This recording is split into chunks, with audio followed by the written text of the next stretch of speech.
wabarakatuh. Perkenalkan saya Linda Dwi Agustin, CGP Angkatan 10 Kabupaten Malang dari SMKS PGRI Pakisaji. Kali ini saya akan melakukan wawancara terkait pengambilan keputusan berbasis nilai-nilai kebajikan sebagai pemimpin. Kali ini saya sudah ditemani oleh Bapak Kuswandi selaku Kepala SMK PGRI Pakisaji. Selamat pagi Pak Kuswandi. Selamat pagi Bu Linda. Bagaimana kabarnya? Alhamdulillah baik. Pak, terima kasih atas waktunya. Untuk wawancara hari ini saya ingin bertanya kepada Bapak, selama menjadi kepala sekolah tentunya pernah mengalami beberapa masalah atau kasus ya Pak? Iya betul. Oke. Berdasarkan kasus yang Bapak pernah alami, ini merupakan kasus dilema etika atau bujukan moral ya Pak. Kalau kasus dilema etika itu merupakan kasus yang kebenaran melawan kebenaran. Kalau bujukan moral itu adalah kebenaran melawan kesalahan. Betul, kasusnya yang saya rasakan dan saya lihat di sekolah kita itu tentang dilema etika. Ya, baik. Kalau menurut Bapak, berdasarkan pengalaman Bapak itu, bagaimana Bapak mengidentifikasi kasus-kasus yang merupakan dilema etika di sekolah Bapak? Nah, yang pertama untuk mengatasi dilema etika siswa itu satu, kerjasama dengan yang pertama dengan guru agama supaya bisa kerjasama dengan baik membenahi karakter anak-anak, membenahi etika anak-anak, terutama akhlaknya. Kalau akhlak sudah bagus, ya jelas etikanya akan ikut bagus. Itu yang pertama. Yang kedua dengan kesiswaan, suruh mantau khusus untuk memetakan khusus anak-anak yang mempunyai dilema etika agar terus di cover, bekerja sama dengan baik sampai anak-anak itu betul mengalami peningkatan dalam karakternya, berakhlak baik. Selanjutnya, bagaimana dengan proses pengambilan keputusan, terutama ketika ada dua kepentingan yang sama-sama benar. Misalnya ada seorang murid yang terlambat, ternyata anak itu terlambat mempunyai alasan Pak. Alasannya harus membantu orang tua dulu untuk bekerja, mungkin seperti itu Pak. Bagaimana proses pengambilan keputusan? Proses pengambilan keputusan kepada siswa yang mempunyai masalah seperti itu satu, pihak sekolah tidak boleh langsung menghakimi atau memvonis siswa itu salah. Kita harus memanggil anak itu, diajak komunikasi, apa penyebabnya dia terlambat. Kalau memang alasannya tepat, kenapa kita harus ngasih sanksi misalnya, paling tidak memperingatkan supaya tidak terjadi lagi hal-hal yang merugikan siswa juga merugikan sekolah. Itu yang pertama. Yang kedua, ya harus ada home visit. Betulkah yang disampaikan anak ini dengan yang disampaikan orang tua di rumah? Seperti itu. Terima kasih. Bisa dijelaskan ya Pak lebih lanjut mengenai langkah-langkah yang Bapak lakukan dalam proses pengambilan keputusan? Pengambilan keputusan, langkah-langkahnya menangani siswa itu. Yang pertama, satu, siswa kita panggil. Yang jelas yang menangani nanti kesiswaan bersama BP. Yang kedua, memberikan semacam surat pernyataan terhadap siswa. Kalau memang siswa itu memang melanggar, ya kita berikan surat peringatan. Yang ketiga, langkah-langkahnya yaitu memberikan satu perlakuan khusus. Ya, tadi yang saya sampaikan, anak-anak yang punya masalah dilema etika harus kita cover. Kita dekati. Kemudian peranan orang tua lebih penting. Kita panggil orang tua, diajak komunikasi dengan baik, karena anak di sekolah tanggung jawab bapak ibu guru, di luar sekolah tanggung jawab orang tua. Makanya kedua-duanya harus bisa bersinergi dalam rangka membenahi dilema etika anak. Begitu. Baik, luar biasa sekali.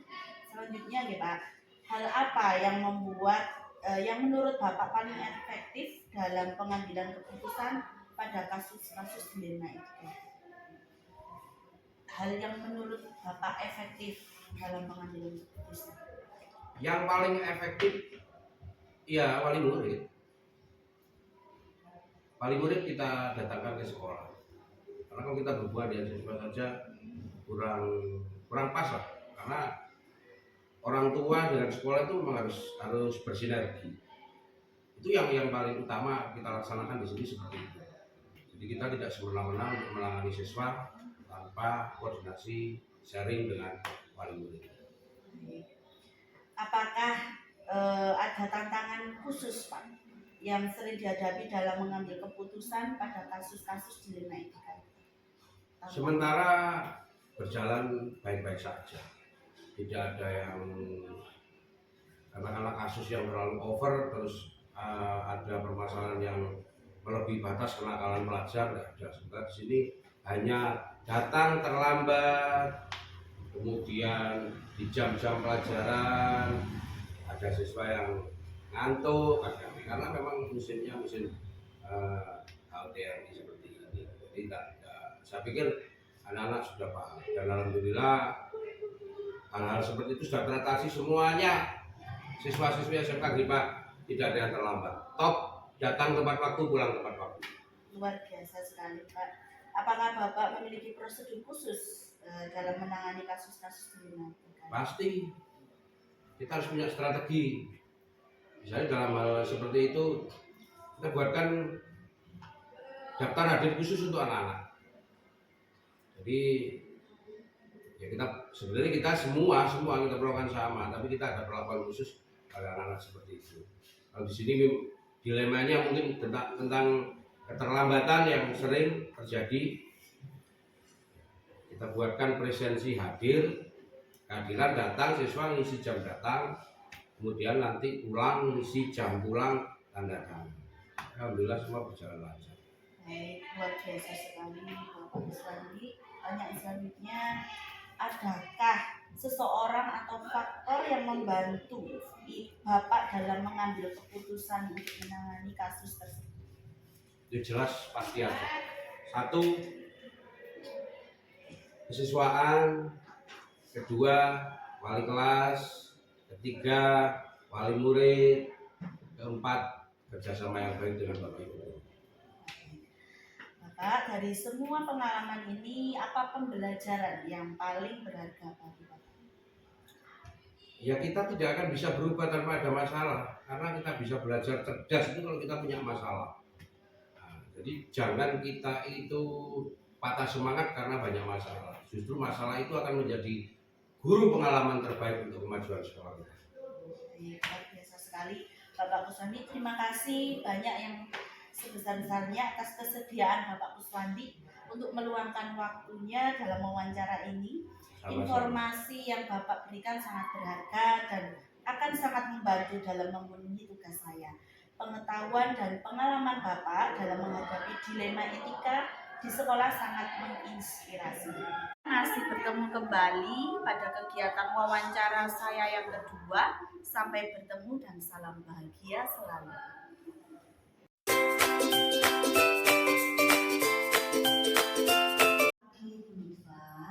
Selamat pagi. Bagaimana kabarnya ini Bu? Alhamdulillah sehat. Alhamdulillah. Bu, di sini saya mengucapkan terima kasih karena Ibu sudah meluangkan waktunya.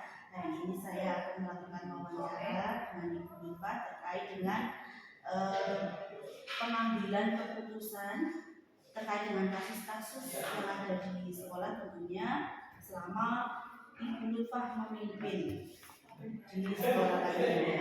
Gitu. Nah, untuk memulai kegiatan ini, aku bisa mencoba menceritakan bagaimana Anda dapat mengidentifikasi kasus-kasus yang merupakan dilema etika atau rujukan moral di sekolah. Bahwasanya dilema etika itu adalah kebenaran melawan kebenaran, rujukan moral itu adalah kebenaran melawan yang salah. Biasanya kalau ada permasalahan, kita identifikasi dulu kasusnya berdasarkan laporan, entah itu dari guru, entah itu dari siswa, atau mungkin dari orang tua. Kami juga memiliki forum di mana staf sekolah dapat menyampaikan kekhawatiran mereka. Selain itu kami juga menganalisa situasi yang tampaknya melibatkan konflik nilai-nilai atau standar etika yang berbeda. Berarti selama ini bagaimana Ibu menjalankan pengambilan keputusan di sekolah Ibu, terutama untuk kasus-kasus di mana ada dua kepentingan yang sama-sama benar atau sama-sama mengandung nilai kebajikan. Dalam kasus seperti itu, kami menggunakan pendekatan kolaboratif, yaitu melibatkan berbagai pihak yang terkait untuk mendiskusikan dan mencari solusi yang paling bijaksana. Kami juga mempertimbangkan dampak jangka panjang dari setiap keputusan. Nah, seperti itu. Selanjutnya itu langkah-langkah atau prosedur seperti apa yang biasa Ibu lakukan selama ini? Kami memulai dengan mengumpulkan informasi yang relevan sesuai dengan permasalahan, kemudian memahami perspektif semua pihak yang terlibat, kemudian mengadakan rapat dengan tim manajemen sekolah. Jika perlu, komite etika yang kami bentuk untuk kasus-kasus tertentu. Kami selalu berpegang pada pedoman etika dan regulasi yang berlaku. Bagus sekali Bu. Hal-hal apa saja yang selama ini yang sudah Ibu anggap efektif dalam pengambilan keputusan pada kasus-kasus dilema etika itu? Yaitu transparansi dan komunikasi terbuka, itu adalah kuncinya, yaitu dengan mendengarkan semua pihak yang terlibat dan memastikan bahwa keputusan yang diambil itu adalah didasarkan pada data dan fakta yang akurat. Juga sangat membantu kami untuk mengutamakan pendekatan yang adil, tidak.